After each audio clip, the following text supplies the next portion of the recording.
Today, we're going to build a financial playbook for anyone who's basically hitting the reset button.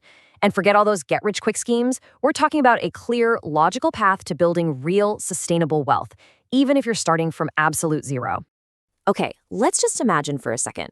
You wake up with literally zero assets. No savings, no investments, maybe you've even got some debt. I mean, that sounds pretty overwhelming, right? But what if we just flipped the script on that? Yeah, it's not a crisis. It's a totally clean slate. This is your chance to build a financial future on, solid principles, not just chasing whatever the market is doing. So where do we even start? All right, step one, building your financial foundation. Look, before we can even think about stocks or investing, we have to deal with the one thing that is silently just eating away at your financial future, and that's high interest debt. This isn't just a priority, it is the only priority right now.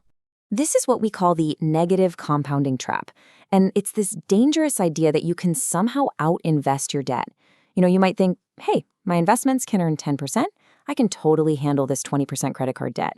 But the math here is just brutal. It's like you're trying to fill a bucket that has a giant hole in the bottom. You are absolutely guaranteed to fall further and further behind. I mean, just think about it like this. Paying off a credit card with 24% interest, that is the exact same thing as making a guaranteed 24% return on an investment. Tell me, where else in the world can you find a return like that, with literally zero risk? The stock market? That's a total roller coaster of maybes. But paying down debt? That's a sure thing. The numbers here just don't lie. Okay, so how do we fight back? We use something called the debt avalanche. It's really simple, but honestly, it's a ruthless strategy. You just ignore the total amounts of what you owe, and you focus only on the interest rates. You line them up, highest to lowest, and you throw every single spare dollar you have at the one right at the top. This isn't about managing debt. This is about declaring all-out war on it. And this is about so much more than just the numbers. Getting out of debt is a massive psychological game changer. Think about it. When you're constantly worried about making payments, you're always playing defense with your career. You're probably not going to ask for that raise. You won't take that big risk. But once you're free from that burden, you can finally start playing offense. Okay, so the high interest debt is gone. Awesome. You're ready to dive into investing, right? Well, not quite. There is one more absolutely crucial step, and skipping it is a huge mistake that trips up, I'd say, almost every single new investor when life, as it always does, throws a curveball. All right, so let's follow the story of two investors. Let's call them Investor A and Investor B. Now, they both go through a totally normal market dip. Their portfolios both drop by about 20%. It happens. It's a normal part of the process. And on paper, they're in the exact same spot. But that, right there, is where the similarities end. And then an emergency strikes. Maybe the car breaks down or there's a surprise medical bill. Investor A, they have no cash reserves, so they're forced to sell their stocks while they're down, turning what was just a temporary paper loss into a real permanent one. Ouch. Meanwhile, Investor B just dips into their cash buffer, leaves their investments totally alone so they can recover, and their long-term plan stays completely intact. And that is why you need what I like to call a cash fortress. The goal here is super simple. Save up 3 to 6 months of your bare bones essential living expenses and park it in a safe, high-yield savings account. This money is not meant to grow. It's insurance. It's the wall that protects your actual investments from your own panicked, emotional decisions when life gets messy. All right, let's move on. Step 2. The promotion trap. So your financial foundation is solid. That's great. Now it's time to increase the resources you have to build with, which really just means boosting your income. But there's a hidden trap here that can seriously derail your career if you're not paying attention. It's a concept called the Peter Principle. And the basic idea is this. In a lot of companies, people get promoted because they're good at their current job, not because they have any real aptitude for the next one. And this just keeps happening until they eventually land in a job they're just not good at. And that's where they get stuck. I mean, you can totally see the cycle here, right? You're great at your job, so boom, you get promoted. You're pretty good at the new job, so boom, promoted again. And this just keeps repeating until you're put in a position that requires a completely different set of skills. All of a sudden, you're not the expert anymore. The promotions stop, and you're just left struggling in a role you were never really suited for. This is the classic example right here.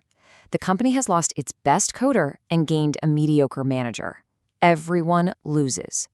The skills that make you an amazing software engineer, that deep focus, solving problems on your own, are often the total opposite of what makes a good manager, which is all about communication and, let's be honest, politics. In the end, the company loses twice. And look, this isn't just some abstract theory.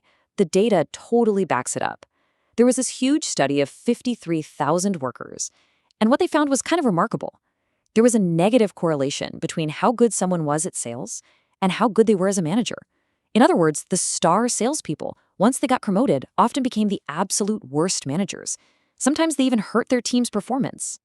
Okay, so here's the big question. Step 3 is negotiating your true worth. How do you increase your income and actually grow in your career without falling straight into that promotion trap we just talked about? The solution is really a mental shift. You have to separate the idea of getting more pay from the idea of getting a new role. So many people just chase a promotion because they want the pay bump that comes with it. But the real power move? It's arguing for more money based on the incredible value you already provide in the role you're amazing at. So, how do you actually have that conversation? You don't just walk in and say no to the promotion. No.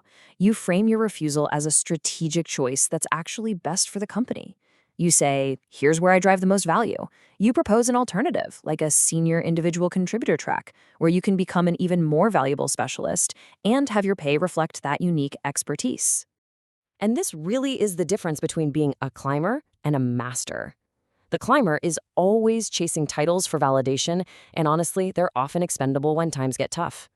But the master? They operate in their zone of genius. They focus on their craft and become so valuable at the core work that they're practically indispensable. They're bulletproof. Okay, so let's just recap the entire playbook, your Get Wealthy for Sure playbook. Step 1, you absolutely destroy that high-interest debt to stop the bleeding. Step 2, you build your cash fortress so you never have to sell your investments out of desperation. And step 3, you focus on mastering your role, not just blindly climbing the corporate ladder, to boost your income. See, it's not a get-rich-quick scheme. It's a get-wealthy-for-sure scheme. And all of this really brings us to our final question. As you think about your own career, your own financial future, what are you really optimizing for? Is it the title you can post on LinkedIn, or is it the actual value, the utility, and the satisfaction you get from your work? The answer to that question, well, it might just change everything.